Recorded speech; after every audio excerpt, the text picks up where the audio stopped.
ndị na-eme omenala ka population ndị na-eje ụka. Anyị esozikwa gị wee welu steeti a. Gọvanọ Chale Nwamgbafọ, anyị na-ajụ gị, anyị esozikwa wee welu steeti a ka ọsọsọ gị na ndị Catholic Church wee steeti.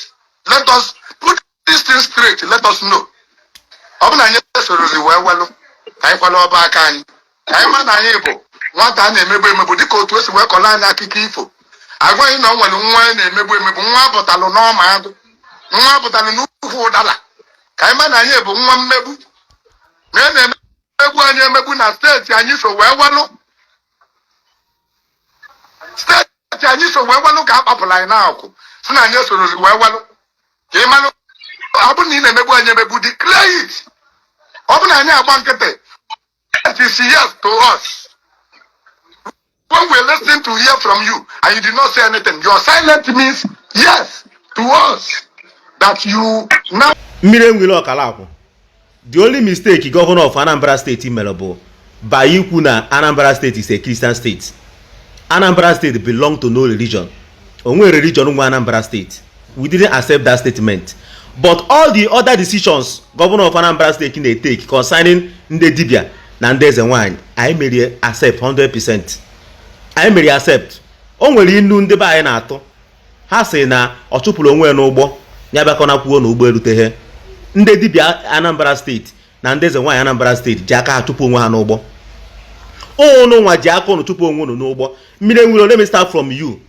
O nwere some years back, m pụtara na social media na-eti mkpu na renji car dedication ị na-eme.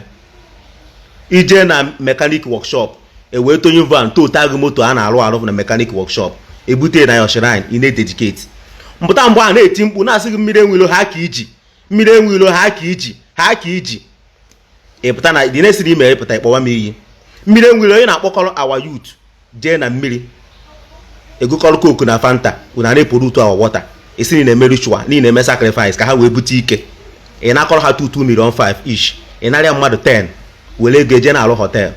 Ụmụazị a were na je 2 million 5 pụtazie na street ha na-akwụgharị na-ene ya ka Sobali bless ya ha. Ọ bụ na Sobali bless nwe ha because Sobali enweghị power to bless anybody. Ọ bụ na Sobali bless ụmụazị a 1 year 2 years, the next thing ụmụazị a ba kidnapping, the next thing ụmụazị ebido izu ori. Nmiri Eweilo ọnụ nwa bụ ndị Dibia kọsụrụ bụ the root and the branch of this insecurity anyị na-enwe na South East. Amago m ha mmiri kidnapper emudere bucha ọgwụ n'ukwu. Onye ndị na-agwọrọ ha ọgwụ Nmiri Eweilo ọhụ ndị Dibia. Any decision of na governor of Anambra State take concerning ndị Dibia na ndị Ezenwanyi, anyị support ya. The fight anyị na-fight na-abụ against insecurity, and the whole insecurity na point aka ebe the whole insecurity na point aka bụ ebe unu nwa bụ ndị Dibia nọ. All the whole Dibia niile nọ na South East je gbaa nụ form. Ọ bụ na agba ha form mgbe gọọmenti ya echeta unu, all those na shrine will go down. Ama afụ ha many native doctor na-apụta na social media na encourage yahoo. Onye unu nara ego unu akpọ asị abịa n'unu na-agwọ ọgwụ ka ha wee pịta ego. Ụmụazị yahoo butezi ego apịta ha ego, the next thing ha back kidnapping, the next thing ha ezugbo ohi. Many of you, all of you bụ ndị native doctor do na social media. Unu nwa so na problem a na-enwe na South East. Thank you guys for watching this video. Please subscribe on this channel, share this video, like, comment, drop your thoughts on the comment section. Thank you for watching. Subscribe on this channel, subscribe and share. Thank you for watching.